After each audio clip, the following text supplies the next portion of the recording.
चल चल चल चल चल चल। आज काफी समय बीत गया है और अंधेरा भी हो गया है। रोशनी घर पर इंतजार कर रही होगी। फटाफट से बस ये वाला काम खत्म करूं और निकलूं।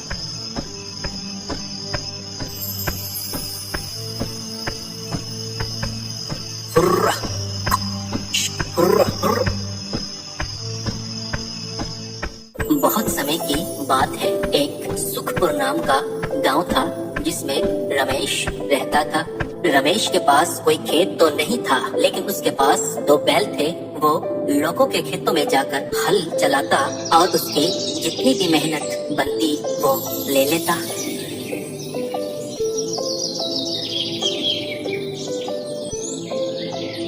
रमेश सुबह से लेकर शाम तक काम करता, अपने बैलों के साथ हल चलाता और फिर जाकर कुछ उसके घर का गुजारा हो पाता।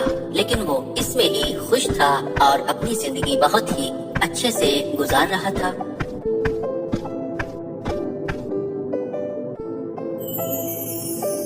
कल भी रोशनी ने कहा था कि जल्दी आ जाइएगा, आप बहुत ज्यादा अंधेरा करने लग पड़े हैं। उसको क्या पता कि मेहनत करके ही कुछ मिलता है। वो भी भाग्यवान मेरा इंतजार करती रहती है। अच्छा चलो कोई बात नहीं, बस पहुंच ही गया अब तो।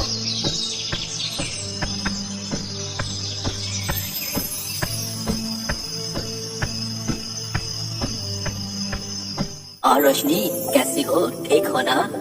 आज भी ना मुझे थोड़ी सी बस ना देर हो गई, गुस्सा तो नहीं ना? बस करे, जब भी देखो अंधेरा करके ही आते हैं। मैं जितना मर्जी कह लूं, लेकिन मेरी बात तो माननी ही नहीं होती ना। हाँ, जितना मर्जी कह लूं कि जल्दी आ जाइएगा, जल्दी अंधेरा मत किया करें, लेकिन मेरी कौन सुनता है।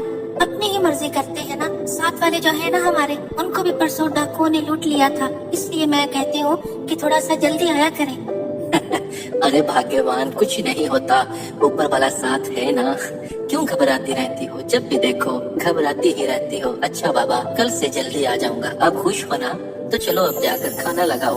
बहुत ही ज्यादा मुझको ना भूख लग गई है अब। क्योंकि तुम्हारे हाथ का जायका ही इतना होता है, भूख वैसे ही लग जाती है देख कर ही। तो चलो जल्दी से जाओ और अब खाना लगाओ। बस करें, ज्यादा मस्के लगाने की जरूरत नहीं, लगा रही हूँ खाना। मेरी बात को तो समझते ही नहीं। मैं भी तो परेशान होती हूँ ना। दिल घबराता है जब उनकी बात सोचती हूँ कि उनको डाकुओं ने लूट लिया। हमारे पास है ही क्या, ये बैल ही तो है। ये भी हमसे छीन गया तो फिर हम क्या करेंगे? बस मुझे नहीं पता, जल्दी आना करना है आपने।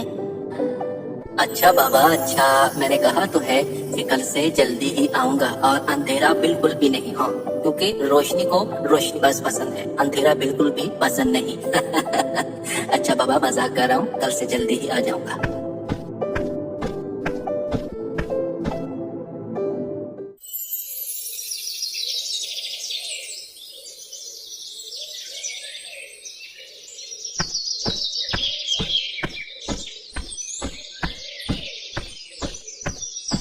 अगले दिन सेठ हरिलाल रमेश के पास आ जाता है और रमेश को ये कहता है कि अरे रमेश बेटा, कैसे हो? ठीक हो ना? रमेश बेटा, वो ना जो हमारा नदी के पास वाला खेत है ना, मैंने सोचा कि आज रमेश के पास जाऊं और उसको कहूं कि उसमें हल चला दो ताकि बीज बोया जाए। तो थोड़ा सा वक्त निकालो रमेश बेटा और जाकर उसमें हल चला दो ताकि बीज जल्दी से बोया जाए। जी जी सेठ साहब, बिल्कुल ठीक हूँ, ऊपर वाले का शुक्र है और मेरे पास तो वक्त ही है। सेठ साहब, आप कैसी बातें कर रहे हैं? मैं अभी जाऊंगा और जाकर हल चला दूंगा, आप बेफिक्र हो जाएं। आपका खेत शाम तक बिल्कुल तैयार हो जाएगा बीज बोने के लिए। आप बस फिक्र मत करें, आप जाएं, मैं अभी वहाँ पहुँचता हूँ। ठीक है रमेश, ये भी मेरी फिक्र खत्म हुई। तो बताओ कि तुम मजदूरी एक दिन की कितनी लोगे? क्योंकि मजदूर की मजदूरी सही से ना मिले तो अच्छी बात नहीं। अपने मुँह से मांगो कितना चाहिए तुमको, फिर मैं तुझको दे दूंगा।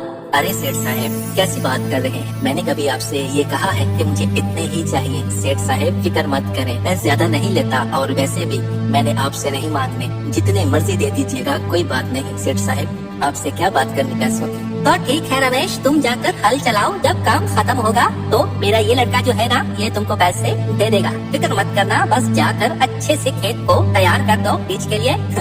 सेठ साहब, आप फिक्र मत करें, मैं अभी ही बस निकल ही रहा हूँ। इतना कहकर सेठ हरिलाल वहाँ से चला जाता है।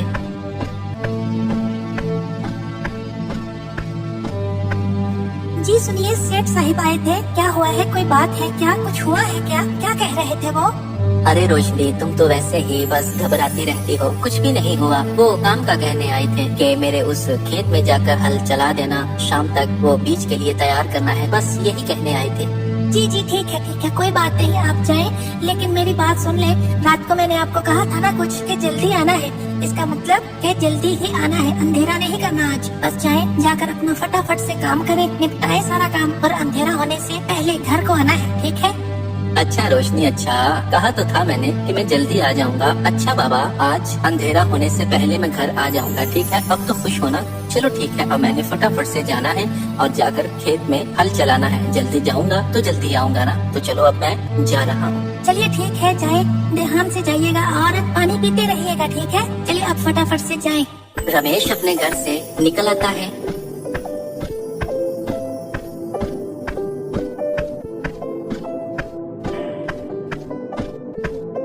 रमेश थोड़ा दूर आता है तो सामने भानु खड़ा होता है और भानु रमेश से काफी ज्यादा जलता था।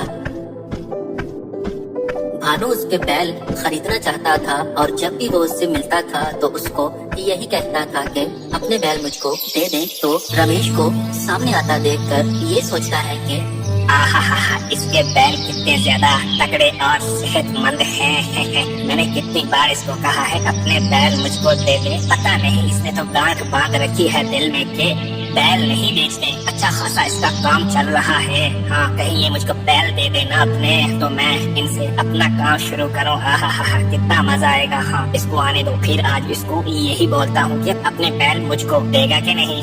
हाँ, इसको कहता हूँ आने दो इसको।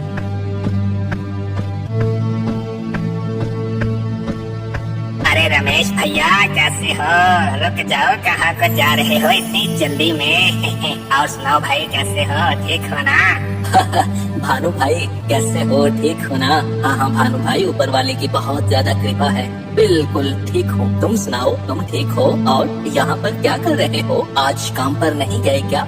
अरे रमेश भैया, काम क्या करना है, तुमको पता तो है ही। वो मैं काम करता था, वो मैंने छोड़ दिया है। सच्ची में मेरे पास गधा गाड़ी थी, लेकिन वो गधा मैंने बेच दिया। वो ठीक ही नहीं था, बहुत ज्यादा आलसी था। लेकिन तुम्हारी जो बैल है ना, क्या ही बात है यार। ऐसे बैल होना तो फिर तो काम अच्छा खासा चलेगा।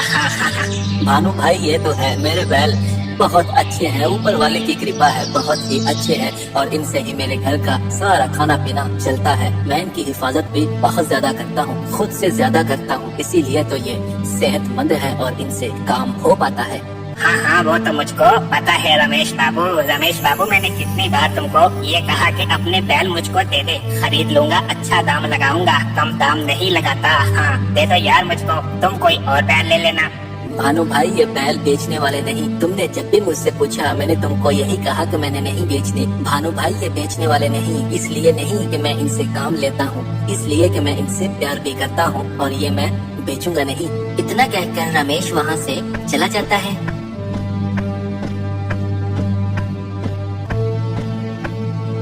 जब रमेश चला जाता है तो भानु को बहुत गुस्सा आता है उसकी बात पर। तो भानु पीछे से ये कहता है कि बैल ही मांगे है ना, तुम्हारी जान तो नहीं मांग ली ना। कोई बात नहीं, कोई बात नहीं। अगर तुम मुझको ऐसे नहीं दोगे ना तो मैं तुम्हारे पास भी रहने नहीं दूंगा, छीन लूंगा तुमसे। हाँ, अब ना मैं जो करूँगा तुम देखते जाओ, मैं करता क्या हूँ तुम्हारे साथ। तुम्हारे बैल तुम्हारे पास अब रहेंगे नहीं। हाँ। वो ये सोच रहा था कि उसके पास उसका दोस्त जिसका नाम शामू होता है वो भी उसके पास आ जाता है और उसको ये कहता है कि अरे भानु, क्या हाल है, कैसा है? और भानु, यहाँ पर अकेला क्या कर रहा है? और तू गुस्से में भी लग रहा है। बोलो बोलो, क्या बात है? अरे कुछ नहीं शामू, बस ना रमेश ने मेरा दिमाग खराब कर दिया है। अरे क्या हुआ है? दिमाग कैसे खराब हो गया तेरा?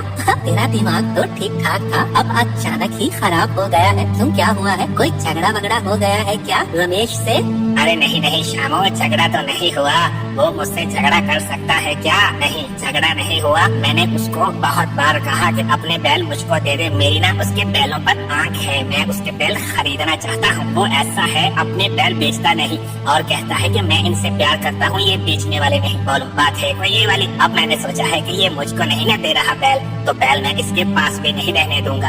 अब मैं कोई तरीका ऐसा सोच रहा हूँ कि इससे इसके बैल कैसे छीने जाएं। हाँ, अरे ये तो बहुत आसान है। मुझसे पूछ लिया होता मैं तुझको पहले ही बता देता। अरे बाबा ये बहुत ही आसान बात है। उसके बैल चुटकियों में तुम्हारे पास होंगे और उसका शक भी तुम पर नहीं जाएगा। अच्छा तुम्हारे पास है कोई तरीका तो बताओ फिर मुझको, मैं इसको सबक सिखाना चाहता हूँ। इसके बैल अब इसके पास नहीं रहेंगे, ये बैल मेरे होंगे, मेरे। हाँ वो बताओ तरीका यार फटाफट से। अच्छा तो सुनो फिर तरीका। शामू भानु को सारी बात बताता है कि ऐसे ऐसे करते हैं और ये वाला काम कर लो तो फिर उसके बैल उसके पास नहीं रहेंगे, वो बैल तुम्हारे हो जाएंगे। और वो भी मान जाता है कि हाँ ऐसा ही करते हैं और दोनों ये वाली बात सोचकर वहाँ से चले जाते हैं।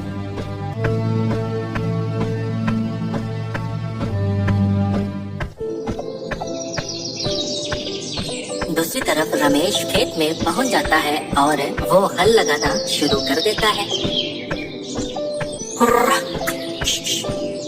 चल चल चल चल।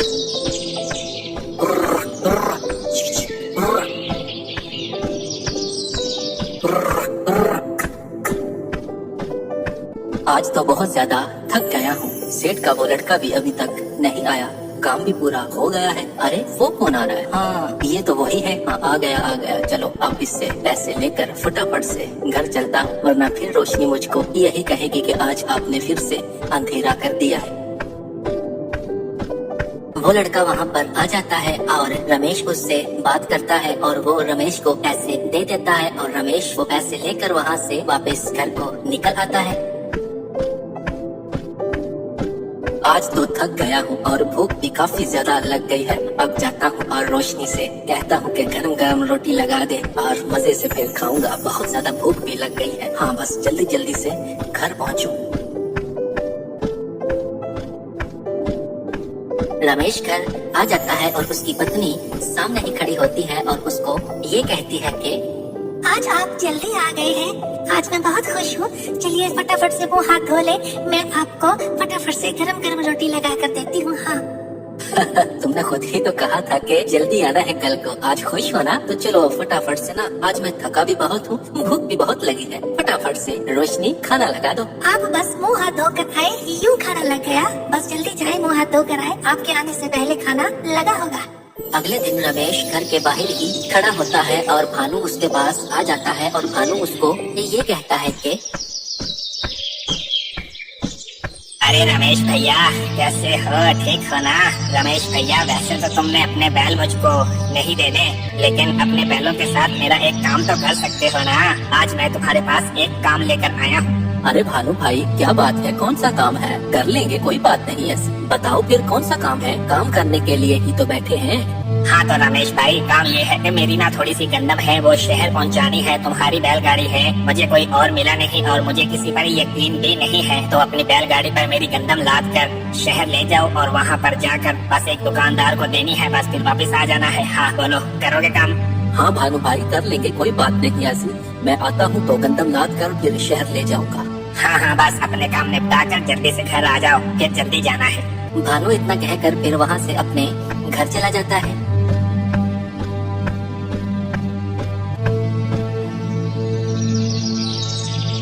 कुछ देर बाद रमेश भी भानु के पीछे भानु के घर चला जाता है।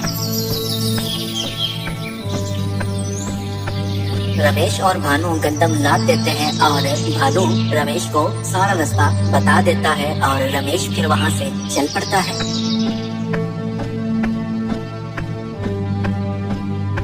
रमेश जा रहा होता है कि गांव के बाहर एक पेड़ के नीचे कुछ डाकू खड़े होते हैं जो रमेश का ही इंतजार कर रहे होते हैं और जब रमेश उनके पास से गुजरने लगता ही है तो वो रमेश को ये कहते हैं कि अरे ओ लाला बस तेरी बैलगाड़ी अब आगे नहीं जाएगी। हाँ यहीं पर रुक जा और तेरे पास जो भी है सब कुछ निकाल कर हमको दे दे, वरना अच्छा नहीं होगा।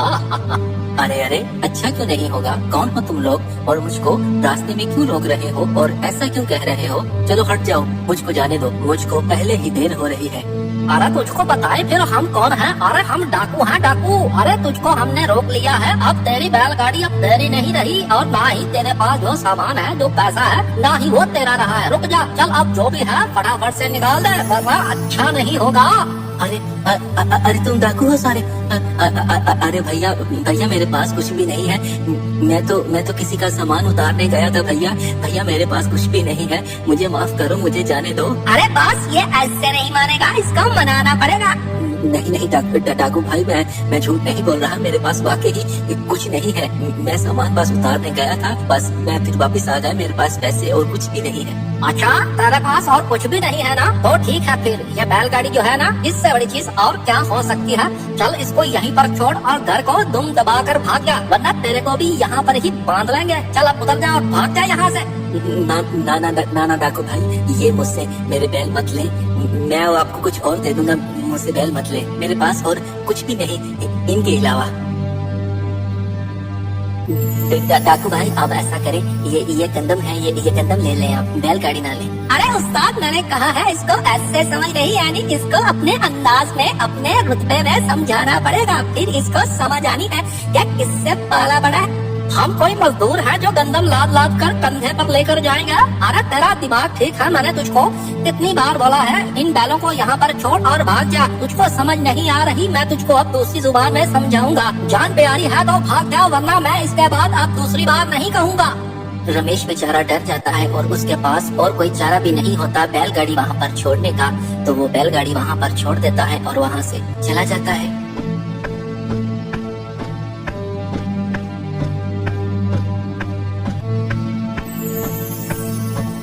जब वो वहाँ से चला जाता है तो भानु डाकुओं के पास आ जाता है और डाकू से ये कहता है कि वाह वाह डाकू भाई, कमाल कर दिया उस्ताद जी। अब ये बैलगाड़ी मुझको दे दे, अब मैं इसको लेकर जाऊँ। अरे तेरा दिमाग ठीक है, बैलगाड़ी मैं तुझको कैसे दे सकता हूँ। अरे उसके पास से कोई पैसा नहीं निकला और हमने अपना कुछ खर्च पूरा करना है कि नहीं। हम इधर आए हैं, इतनी मेहनत की है, खाली हाथ तो नहीं जा सकते ना। अब ये बैलगाड़ी तेरी नहीं रही, अब ये बैलगाड़ी हमारी हो गई है। चल तू भी भाग जा यहाँ से। अरे डाकू भाई बात हुई थी ना, मैंने आपको कहा था कि आप बैलगाड़ी का रोकिएगा, जो उसके पास से निकला वो आपका, बैलगाड़ी मेरी। लेकिन आप तो अब बैलगाड़ी ही रख रहे हैं, अब उसके पास से कुछ नहीं निकला, ये मेरी गलती तो नहीं ना। अरे तेरी गलती है या मेरी गलती, भाग जा यहाँ से, वरना मैं तुझको भी दूसरी बार नहीं अब कहूँगा। चल भाग जा यहाँ से, वरना मेरा दिमाग बहुत खराब हो रहा है, पहले ही उससे पैसे नहीं निकला। डाकू भानु को भी वहाँ से भगा देते हैं और जैसे भानु ने रमेश के साथ किया वैसे ही भानु के हाथ में भी कुछ नहीं आया और डाकुओं ने उसको भी वहाँ से भगा दिया।